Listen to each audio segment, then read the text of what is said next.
webcast. My name is Cornell Clayton. I'm the director of the Foley Institute, and on behalf of the Institute, I want to welcome you out to our event today. I want to take just a minute to thank our district representatives and senators for coming. This is about the 6th year we've done this sort of a pre-session preview of what's going to be tackled in the upcoming legislative session, and they've been very generous to give their time to come up, and it's a great opportunity for students and the faculty and the university community to hear their ideas and hear what they have concerns about. So we'll start today with Senator Mark Schoesler, who is currently the majority leader in the Washington State Senate. He has represented the 9th District as a senator since 2005, and prior to that he was in the House of Representatives for over 9 years. Senator Chesler serves on both the Rules Committee and the Senate Ways and Means Committee. He and his family live in Ritzville, where he farms land that has been in his family for 5 generations. After Senator Chesler, we'll hear from Representative Joe Schmick, who was appointed to his House seat back in 2007 and is now serving in his 4th term in the State House of Representatives. Representative Schmick is the ranking Republican on the House Health Care and Wellness Committee. He also serves on the Agriculture and Natural Resources, as well as the Appropriations Committees in the House. A second-generation farmer and small business owner, Representative Schmick and his family reside in Colfax. And then finally, we have our new representative, Representative Mary Dye, who was elected to her seat just this past November. She has her bachelor's degree from the University of Idaho in plant science and crop management, and she also served in the Peace Corps in Thailand in an earlier life. Representative Dye currently serves on the House Business and Financial Services Committee, as well as the House Environment Committee. She and her husband own and manage a dryland wheat farm and a tree farm in Garden County. Join me now and welcome our 9th.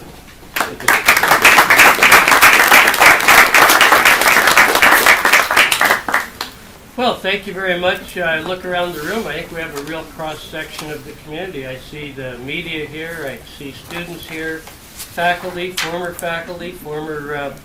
administrators, pretty much a cross-section of the community, which is really great. And it's always nice to come to a full room, unless there's a rope hanging there. That comes out later. But I think, from the Senate's perspective, we've stayed focused on jobs, education, and budgets for the 3 years of the majority coalition caucus. And we plan to build on those results in the coming session. I think the highlights of the session in a lot of ways were first time in history that tuition was really cut in this state. They said it couldn't be done. We never had any doubt we couldn't cut tuition. We did that without a general tax increase. I think that was fooled a few people as well. And I think the transportation package is now looking even better. We spent 3 years on a transportation package, and part of leadership is you have to say no to bad ideas, but you have to lead with better ideas. And the package that passed the House prior was not a good package for most of the state. The package that passed was much better. I think we only have to look at the tragedies on 195 and Highway 26 in recent weeks. Neither one of those highways in the governor's plan or the House plan would have had a single dollar spent on safety. I don't think that's acceptable.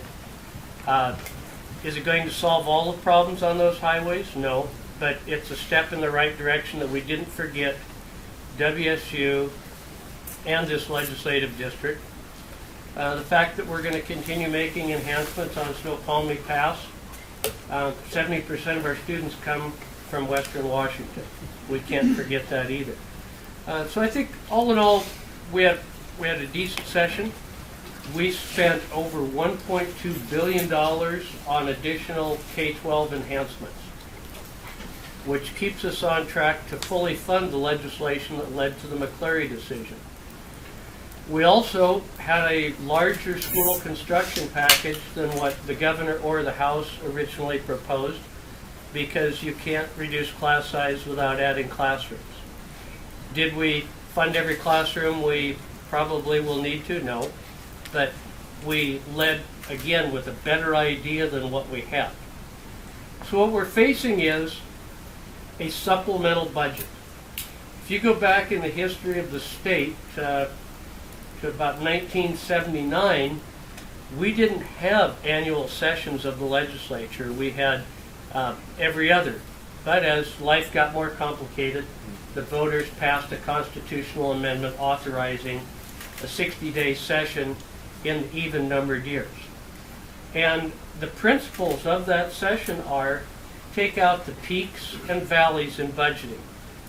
If you've over-budgeted, roll it back in, save it, reappropriate it. If you've under-budgeted, you have to bring those levels up. For example, we didn't budget for the level of forest fires we have. It would have been nice, but nobody can predict forest fires, how big, how many.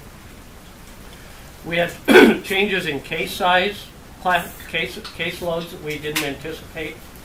If you have more people show up for services than you budgeted for, you have to pay for it. So we had some wiggle room when we left Olympia.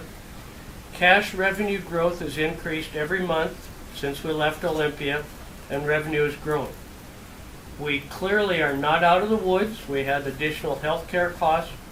So really, we're best suited for a status quo budget this coming year. And that's kind of the way it should be. Do your budget and get out. There's ideas about how we might permanently address McCleary, but at this time, there's no plan from the governor, and I don't think there's a majority in either chamber ready to address that. And I think there's a very, very strong interest in fixing the problems that came with charter schools rulings by the court. I think it's bipartisan, and it's one of the things that we probably can't leave. But all in all, it's hopefully a 60-day supplemental budget session and go home. So, thank you. So I guess I'll talk a little bit more about specifics.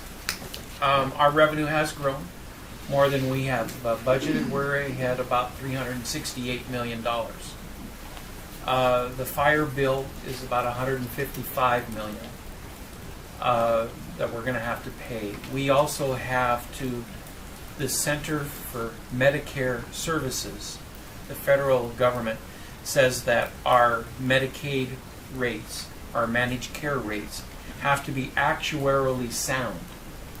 That makes sense. That bill is $168 million in addition. So you add those two items together, we're at $323 million. Caseloads did come in a little higher, and that does how many kids show up at school, how many people did we have to pay insurance for. That's about $200 million. So you add those up, it's about $523 million that we need, and we have $368. And also right now we have to budget for 4 years, not just this biennium, but the next biennium also. And we're a little short there. So we've got some challenges. They're not insurmountable, but we've got some challenges to look at. But in those numbers, we haven't talked about mental health. We've got Western State Hospital, which we've got some issues over there. There's the threat we could lose our certification at that hospital if there's not some immediate changes, which we will have to address. But I also think that there's some problems over there. I'm not sure if you were aware of, but a patient entering Eastern State Hospital, their time spent in the hospital is half of what it is at Western State, which is a problem. So it's not just maybe staffing there, it's the kind of care that they're getting. And so it's something that we're delving into to make good decisions, but we've got to get that under control. Healthcare kind of is my field, so I'm going to tend to talk about that a little bit more. We are short of psychiatrists in our state, those people who do mental health evaluations. And even though we passed 4 very significant pieces of legislation last year, I can go through them very quickly, we added more beds to what the problem was, single bed certification. If you've heard that or read about it in the news, what that means very simply is if a person went to the hospital and they determined that they needed some mental health counseling, they would call around and look for a bed, where they could have an in-treatment or inpatient treatment. They call around, I can't find a bed for this person. So the hospital would call up DSHS and say, I need a single bed certified for this person, which they would do. Well, they didn't get the mental health treatment, though, that they needed. And so there was a lawsuit. We lost, the state lost. And as a result of that, we've added 150 more beds across the state. Secondly, True Blood, another lawsuit, which we lost. And this one is about boarding of mental health people in the jails. Okay? They went in, they determined that they've got some mental health issues. We were not getting those mental health evaluations done properly. And we funded last year in the budget through 2 weeks, 14 days, we would have all of those done. The court said that's not acceptable. They would like to see 7 days. And so we're negotiating back and forth with the court to make sure that we take care of those people who go to jail. The third piece of legislation that was passed was called Joel's Law. Joel's Law would allow a family member to commit a person that they can see they're having a problem, they're in crisis, to allow them to get the help that they need. And then we started last year, we're just starting that now, a diversion program, meaning to identify those people who may need mental health counseling and get the help that they need prior to entering in the justice system, meaning before they've hurt themselves or hurt someone else, trying to get them the help that they need. Those were the 4 big pieces in mental health that we passed last year. Are we there yet? Probably not. And we're going to have to continue to work on that. But in order to help these people, to get them the help that they need, keep our community safe, we've got to keep looking at effective ways of getting the people the help that they need, and to make sure that we have the people in place to do that. And so those are going to be some of the challenges very quickly that I think that we'll be dealing with coming up this year. But I'll stop there at that point. Thank you. Being newly appointed is an adventure in its own right, but it also is an opportunity. So you get to pursue the things that you're passionate about and where you fit in. So the first thing that I pursued was issues of forest health and fire prevention, and joined a little ad hoc caucus called the Fire Caucus. And we started working on issues before the first major wildfires broke out in Wenatchee. And basically we were talking about how to identify assets in local communities and to make sure that we had enough air assets to run an effective fire fighting season with utilizing all of the private and public resources that we had available. Obviously, we found all kinds of holes in that system as we went through the drought year and the worst fire season that we've ever experienced. So because of that ad hoc committee, we're pursuing a number of different initiatives to deal with both forest health and fire response time, and how to get an early response onto the fires and have adequate resources. We're working closely with DNR. We're reaching out to the federal government, and we're working with other agencies within the state to identify things that they felt were a shortfall in this year's season.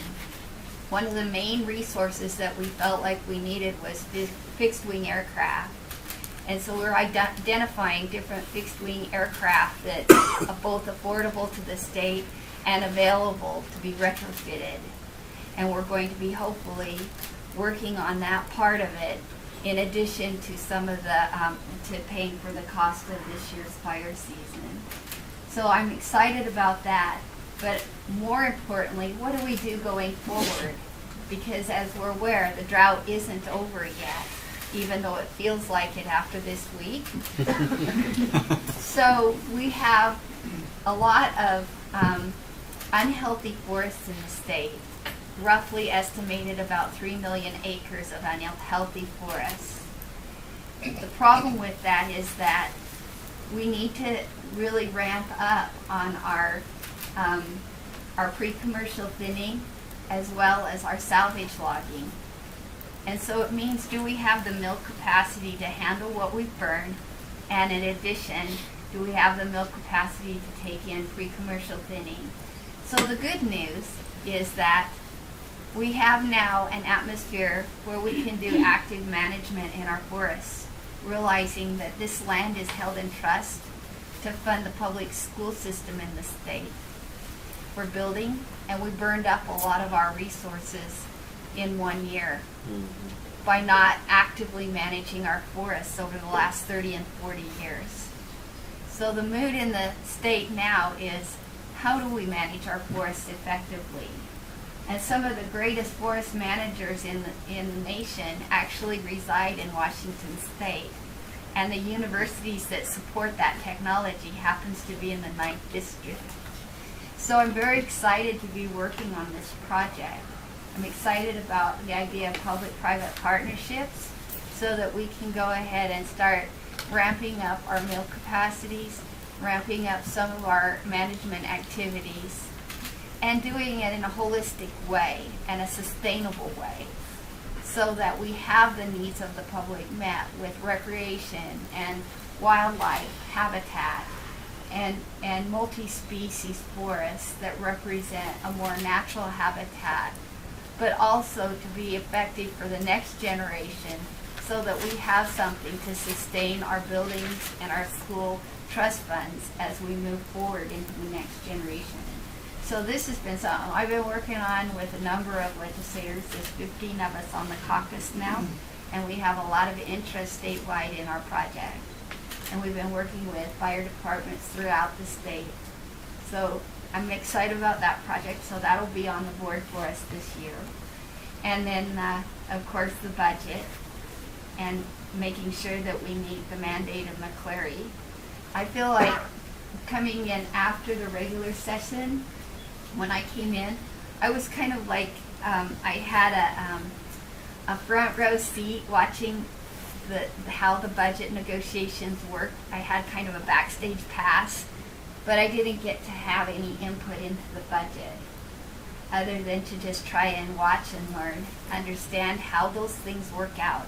So my observation on that was when I came in May, they were about $500 million short of a full budget, and watched them negotiate down, find ways to stretch their money, reallocate the resources, set priorities. They got down to within $34 million, and then they went line by line.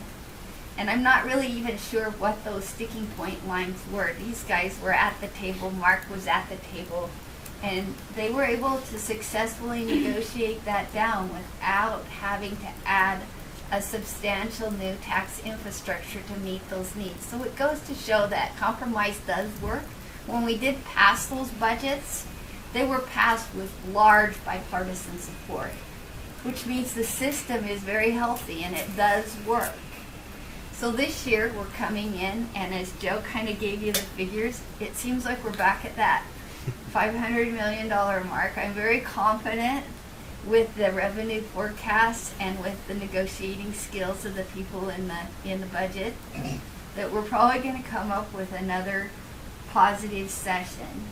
The goal is to try and keep the discipline on the budget so that we don't overburden our hardworking taxpayers, and also create a system going forward so that our students are well educated and prepared for their future going forward in the next generations and the generations to come. I'm also very excited about education itself. I think we can talk, because the budgets are tight, we can talk about innovative and creative ways that we can do education using the tools and technologies that we have now, instead of thinking about old pedagogies and old modalities.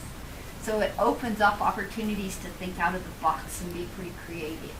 And I think that for a career in education, it offers a lot of exciting opportunities.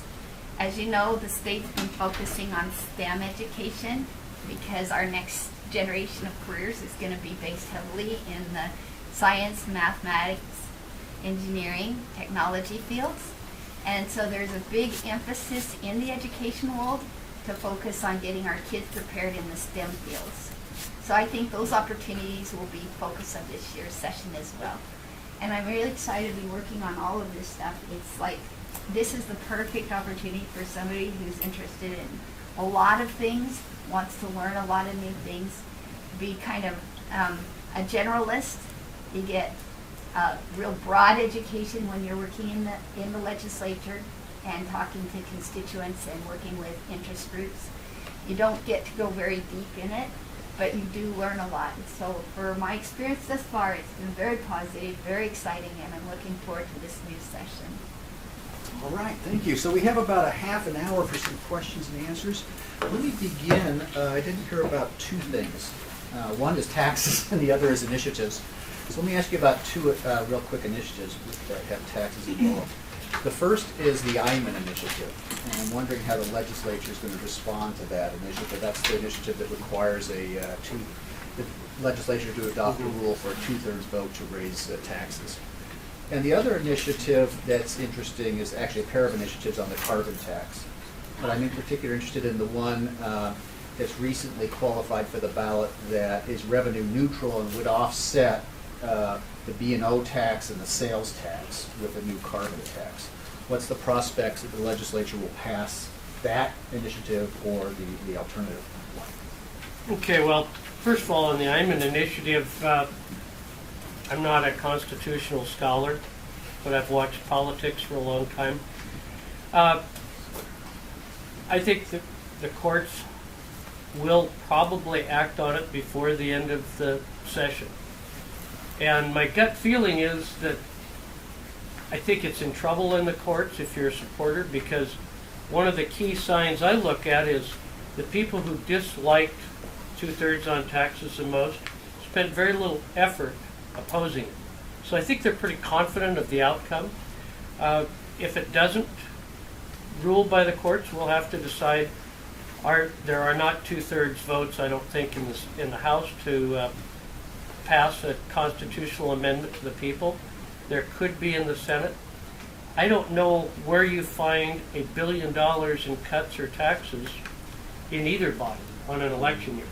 That's a pretty big ask. I mean, $1 billion, cuts, taxes, combination, you're up for election. That's an interesting majority to find. On the carbon tax, you state that it's revenue neutral. They state that. Well, and I've met with the proponents as well. Well, it's revenue neutral at the bottom line. But to get to neutral, you have to have losers, real losers. And I'll give you some examples. In this region, we have communities without natural gas. Older homes, older schools. You will pay 25 cents a gallon if you have the Tico, Oakdale, Steptoe school districts, for example. They're losers because they don't have natural gas available, old buildings to retrofit. If you're an older American in an older home, oil heat may be your only option. If you are a manufacturer that depends on natural gas, the increased cost of carbon taxes will not make up for the B&O. If you look at what drives a lot of Eastern Washington's economy, it's food processing. Food processing depends on natural gas as heat. You cannot use electricity affordably. And it's pretty clean. You don't see a lot of emissions from food processing with a great multiplier. I think carbon taxes were a factor in the decision by Alcoa Aluminum to discontinue, at least temporarily, their operations in the state of Washington. So revenue neutral bottom line, maybe, but there are losers, and those losers may very well be the job creators that drive our economy in this state. So I would be totally shocked if the initiative on carbon comes out of the legislature. Okay. Questions? Yeah, so going on the fact that all politics is local, and you brought up transportation, I'd like to talk a little bit about the John Wayne Trail. You folks can tell me where we're at with that. And then also if you could tell us where we're at with the Pullman to Colfax bicycle trail. Amen. Go ahead. Yeah. Right now, we're in a process, we're just starting down a process that Parks is going to take that actually identify the costs, what's out there on the trail, what needs to be done, to bring it up to standard so that it can be used. Is the trail going to close? No. But we are going through that process. Parks is going through that. Now, I would caution you, Parks has a maintenance backlog right now of the existing parks that they're in charge of, about, is it 68? $60 to $70 million. A backlog of maintenance already. This will do nothing but add to that. But if they go through this process of what's out there, what's needed, we at least know what the bill is on that.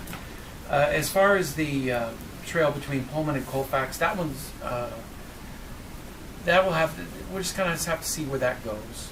I mean, there are some decisions. What does that mean? What does see where this goes mean? Well, first of all, it has to be, you would have to abandon it. Isn't it owned by the state? Yeah, but if you would want, some people want it to be rail banked, which would take the Surface Transportation Board to make that delineation at a federal level. And before even that process has to start, DOT has to make a decision, are we ever going to use this line again? So that's what I mean by that there's a process involved in going forward. I encourage you to look at the benefits. Yeah, You talk about costs a lot, but you don't mention any benefits. Yeah, I understand, what you're saying, and hopefully the process that the parks will go through will give us a guideline and some ideas so we can make a good decision. Okay. Well, thanks for telling us all about that. It's my second time here visiting Senator Mark, but I had a question about the budget. So, do you guys have like a fixed budget from the state every year, and then there's issues that come up as like fire season or so? Do you guys request for more? Like, how does that work out? Well, it's no different than any other business. When bills come in, they have to be paid. And before we can add any of the extras that the public wants, we have to pay our bills. And we have those. There's no budgeting process in the world that can predict the size or acreage of forest fires or floods. And so you have to address those. And that's exactly what a supplemental budget is intended to do, is you've over budgeted, you've under budgeted for a variety of reasons, and go forward. That's why 40 years ago we didn't even have a session in even numbered years, unless you had a true emergency. So it's kind of the same way with caseloads. We don't know how many kids are going to show up in the fall. Nobody really does. I mean, every school district's kind of they make their best guess, but they really don't know. And how many people sign up for Medicaid? These are some things that we make an accurate guess, and then we just have to make it work. Okay, over here.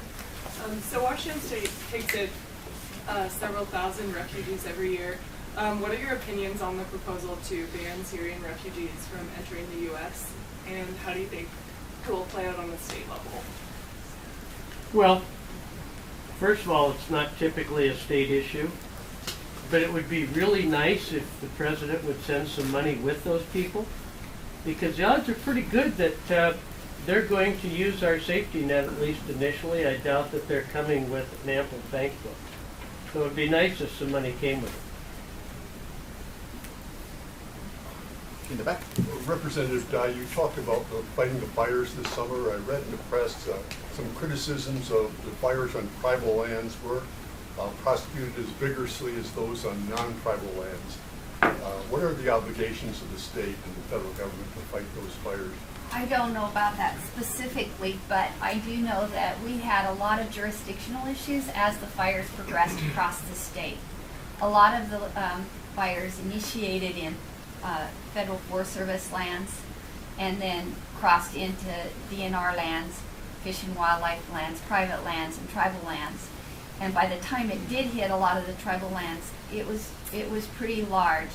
So while there was coordination with the instant command and the mobilization, the state mobilization worked well in that regard, there were some significant difficulties with as the fire progressed across those jurisdictional boundaries, and the understanding of what the criteria was for who could fight the fire. So we had a lot of people that were sidelined and assets that were sidelined that maybe could have been deployed, but then the question of safety and who coordinates that as it was traveling quickly across all of those different jurisdictional boundaries. And so this year we're looking at the wildland fire behavior and trying to work out clear-cut memos of understanding between federal and state lands so that the jurisdictional coordination happens better, and even to the point where our local fire chiefs were having coordination problems with federal and state. So we really need to streamline the requirements, especially, I think the biggest hang-up we had in the fires this year was the red card.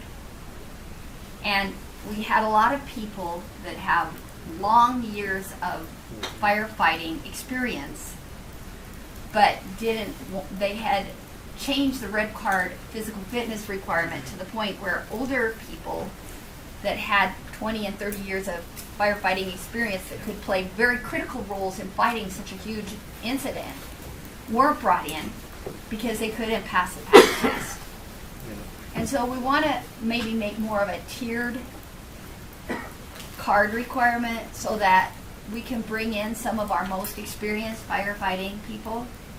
We also want to be able to give jurisdiction to our local districts to call those assets in earlier. And we want to make the response time closest to the fire, which would be our local jurisdiction, our local fire departments, our local fire chiefs, and then give them the state resources more quickly so that they can respond before the fire gets big. And so these are some of the streamlining processes that it was evident, but it didn't work. And I know that on one night in the northern tier, we had 1,200 lightning strike fires and 60-mile-an-hour winds. And that really was when, obviously, no matter how much preparation you had, it would be a difficult task under the resources that we have. But if we're prepared and we know where the local assets are and they're prepared to deploy, and we have people in the local communities that know who's prepared to deploy, our response time can be much more quick. And I think earliness protects human safety, first of all. And earliness also protects our resource. So we're going to be passing a series of bills, solution-oriented bills, that will address these problems that we experience. We have it, we're documented everything as we went through the season, and I hope that we can really make a difference this year. So next year it won't act the same way. To put that on a really local basis, both Senator Chesler and I and myself, we had local crews going up, ready to go to fight fire, with equipment, trucks, and much experience. They got up to where they're supposed to sign in, to where they were coordinating. They were politely thanked and sent home. So we're not utilizing, the assets that are out there. And I find it a little frustrating, the fact that we're going to argue about jurisdiction when we should be putting the fire out and not managing it. And so there's some issues here. So you're confident the streamlining process will be implemented in this upcoming 6 I sure hope so. We can't have another fire season like this. We have got to take proactive measures. I think we have the political will. Yeah. Nick? I have two questions, but we're running out of time. So, Senator Chesler, I didn't recognize you without your mustache, so I put up my phone. It looks good. It looks good. Joe, about health and our medical school and tight budgets. It doesn't sound like there's a lot of resources at the state level to help us address the need for primary care in rural areas, and I know that's a passion for you. So what are your thoughts about this? And McCleary is still hanging out there. There's no permanent solution to funding. But so what are the prospects in the short run and the longer term for the WSU Nelson Floyd Medical School in Spokane? I think that we've made a commitment to do that. I think that the fact that we funded, more residency slots and there's more funding going that way, we're going to follow through with that. We can see the need of rural care and lack thereof in the rural areas. That's really my passion, is to make sure that people have, believe it or not, Pullman is rural. You may not think so, but it is rural. We are. But, when we start talking about this, they consider Tri-Cities as rural. Why? I don't exactly call Tri-Cities rural. However, we've started down that path. The need is there. I think that we're going to continue to fight. I'm pretty confident in that. We've made that decision. We will follow through, moving ahead. On McCleary, Nick, by the way, we cut the leader's mustache off when we cut tuition. Did you start to grow it back? Do we need to get worried? Well, it constituted old growth. On McCleary, the interesting thing about McCleary is the governor, the House, and the Senate spent almost in their proposals the exact same amount of money. And the reason was that's the amount of money that we had to spend to stay on track to meet the 2 House bills that became the McCleary decision. So House, Senate, Governor all felt like we're on track. Now, how the court came to the conclusion we weren't is beyond me. They also took the tact that they're wanting to incorporate insinuating class size from the initiative that was not part of McCleary or those bills is part of it. And there's some obvious flaws in that initiative. The underlying thing is the coming levy cliff in 2018. For those of you that don't know, levies have grown over the last 30 years in dependency despite the Supreme Court ruling in the 70s. So they've gradually gone up. Personally, I can say I think I voted against every increase, anticipating a problem. But we're at 28% in some districts. In 2018, they have to revert back to, I believe, 24%, which is called the levy cliff, because some districts that have funded salary increases in other areas are going to go over that cliff. So how you fix the levy cliff is part of the proposals that have been coming out of the Senate with, for example, Senate Bill 6130, which was a levy reform package. The overall part of this is we went from 1984 until now with the levies gradually creeping up.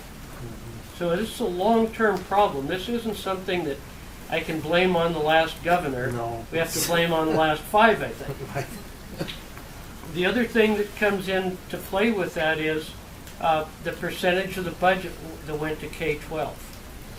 This budget that passed with overwhelming numbers, Republican, Democrat, House, Senate, was the highest percentage of the budget since John Spellman was governor in 1984. So it's the highest percentage, the biggest rate of growth. We've made great progress on that portion of it. But the court's interpretation of the levy cliff and other areas, I think, befuddles everyone, including the governor's office, because they don't have an easy answer either. And there's a work group that's meeting again next week. They may have a proposal. I don't think it's going to set the world on fire, because there are no easy answers. This is unprecedented for a court to get out on this kind of a limb. So are you going to saw off the limb at some point? Because it really is unusual, to say Well, the it least. was fun to have the Chief Justice ask me for more money next year. Yes, well, that's what I was thinking. I won't quote that conversation, but it was interesting. No, he didn't say that when Justice Mattson was here. Well, but the point is, what I've seen in this past year is press releases are not a part of the Supreme Court in my history in politics. Timing of releases is not. Yeah. As politicized as we are in our environment, I think the court has joined it, and that's unfortunate. That it's like they have their own press machine, similar to the other two legs of government. And for at least part of my career, the court seemed to be above that sort of politicization. Matt, you have a question? Just a really quick comment on the fire issue. I've been studying it for 20 years. Good. And all the things that you mentioned I think are important, and I've heard it many times before. But I also think that there's another set of steps that need to be taken, and my colleagues and I have been working on these problems now for a number of years, to allow communities to become more fire adapted and more self-sufficient, such that the things that you describe are not necessary in every case. And I want you to be aware that we're doing some I think some cutting edge research on this very issue, and I would be happy to make our research available to you Thank you so in much. any way that you would like it. Because I have legislative ideas on that line, and I'd love to evaluate what you've done so that we're going into the form. Okay, be happy to. Over here. So one of the frustrations being over here on the east side is that it seems like a lot of the resource allocations from the legislature are spent on the west side. And I think the discussions over the John Wayne Trail in particular just really brought that crystal clear, where the John Wayne Trail on the west side is well maintained, it's got funding, and on the east side it's been orphaned in many cases. So my question to you is, since you're our representatives and senators from the east side, what kind of projects are you working toward or specifically identifying as things that you're going to work toward in this upcoming legislative session that will bring resources, or maybe even specifically economic resources, to us on this side? How are you going to promote our economy, our Well, glad you- how can glad we get that from Sure, the I'm west glad you side? brought that up. I think I wasn't available, but Representative Schmick and I were at the reopening of Lions Ferry State Park. It's the first park opened in eastern Washington in my adult life, I think, and that's in our legislative district. One of the things we're in some conversations right now is, can we reopen some limited use at Central Ferry, at least a boat ramp that access resource doesn't go to pot. We've had parks commissioners from eastern Washington that, to be very frank with you, have not done a doggone thing for us except close our Snake River parks. And I can tell you, in my entire career, I have not heard one supportive thing from the State Parks Department on the John Wayne Trail. Now, we had a system that worked fairly well in the past of permits that were permitted, when you came through, you knew who was using it when. But parks, unfortunately, when it gets down to funding McCleary, higher ed, public safety is going to be down that food chain. And we have had no support from the parks or our appointed commissioners. But we've seen real progress with that first park reopening this year. If we go into other areas, we actually surprise ourselves. The 9th Legislative District receives more gas tax money back than what we pay in. Now, it's not because we're building great big projects always, but it's because we have a lot of lane miles of state highway to go with. And I think in some human services categories, we're probably net importers. In the capital budget process, the 9th Legislative District is always a winner. Not because we're delivering pork, but because we have a lot of state institutions that I think are important. We used to have 2 universities, now we have 1. We have a prison in our district, so we've actually done fairly well. Is there any pork that you're bringing home? Speaker Foley, I think, became an ex-speaker over pork, perhaps. Actually, we did do some very positive things in the last budget.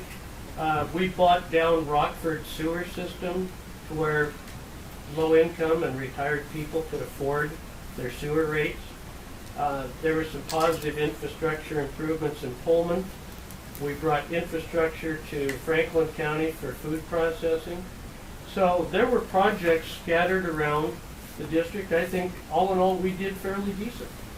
If you look at the transportation package, there's a lot of interest in the P&L rail line. About half of the $60 million in rail money goes to that P&L line, which gives us a lifeblood for rail as part of our future. That's not altogether sexy, but it's a lot of money, and it is a state resource. Any chance there's going to be anything done on minimum wage? Well, you know, you can take a house spin at it. I'll take a shot at it as leader. Here's the challenge with the minimum wage, and because we've done polling, you know, extensive polling, it does pass even in Eastern Washington at that $12 rate. So the question is that do we try to take that issue on as a legislature and try to find some things that would help with youth employment, maybe a training wage. The preemption issue is out there. Preemption means that if we would establish a minimum wage, do we take the city's ability away to go beyond that? Those would be some of the things, or do you just sit back and let the voters take a run at it and a stab at it, so that and let them do it. I mean, that's one of the things that we'll be discussing to ad nauseum, I'm sure, in the legislature. You don't sound hopeful. And some will be done. I don't.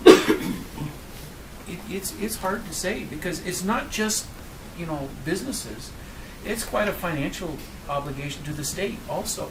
Yeah. When you start looking at people who give care to DD people who are independent providers, going out and giving care in homes, in that it's not just, it's quite an undertaking fiscally also, to the state workers. So, I mean, there's a lot of things we have to balance and take a look at. Oh, yeah, I got a couple of things to that. A lot of our junior taxing districts employ young people, lifeguards at swimming pools, groundskeeping, public works departments, that we've passed a mandate on to local governments to, you go find the money to add $1 an hour, $1.50 an hour to your summer employment. The other thing is, do both bodies want to do it?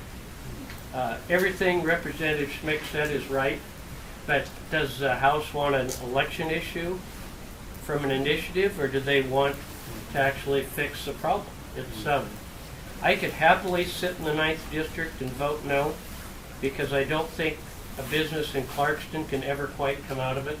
With Lewiston at $7.50 plus tip credit plus three-way workers' comp. But if you look at it statewide, could you achieve a grand bargain? That has to be the real question. We have time for one last quick question. Okay, I'd like to return to I-732, the revenue neutral carbon tax. So as the Senator pointed out, there will be some losers under a revenue neutral scheme, but Representative Schmick, who do you perceive to be the winners under a carbon tax?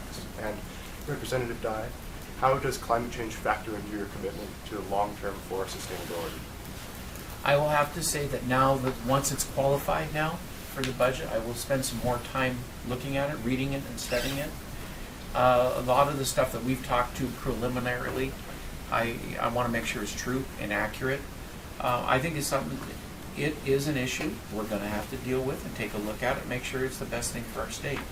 So I will spend probably a lot of time studying that issue, so I'm very fluent in it, because I don't want to say anything that's not true. Because we were having that discussion earlier, and so I need to make sure that I'm speaking from a knowledgeable standpoint. Well, I'll take the second half of your question first, and that's healthy forests.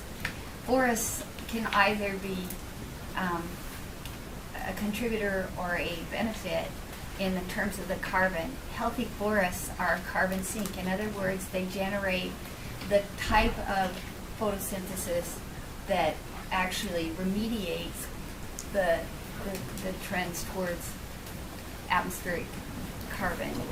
But the state of Washington actually created more carbon than we could imagine in our lifetimes just by mismanaging and having unhealthy forests burn and not being prepared for that. So I think we've learned a lot from a generation of management philosophy.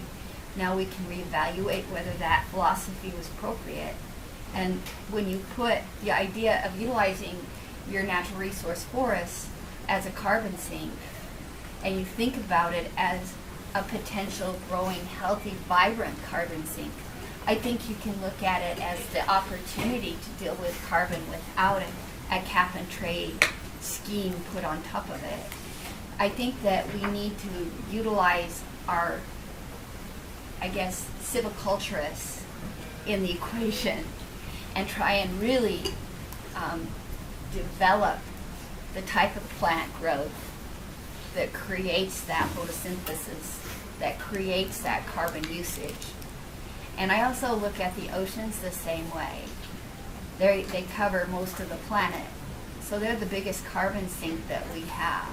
And so keeping our ocean environment healthy and sustainable is more important to stemming off global warming than anything we can do on land. And finally, my bottom line for global warming is that Washington State is one of the most environmentally conscientious people on earth.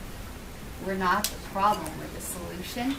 Not only that, this institution has more science focused on the remedies for carbon than probably many of the institutions nationwide. I could maybe speak to maybe a couple of other institutions, but Washington State has been at the point of the spear in dealing with carbon technology and really dealing with the carbon cycle in the environment.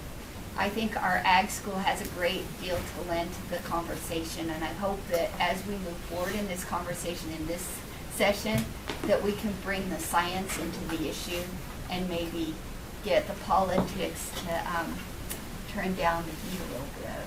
Okay, I really wanted to ask you about our state auditor, but I think our time is up. So, before I ask you joining me in thanking our guests, let me just say that this is our last Coffee and Politics session this semester. We'll be starting up again. Our first one next semester is with Peter Chilson. He'll be talking about jihadists in Mali. That's on the 19th of January.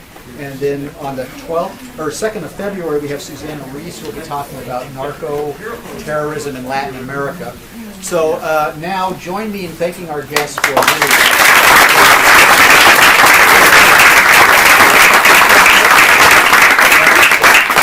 Merry Christmas to everybody. Have a good break.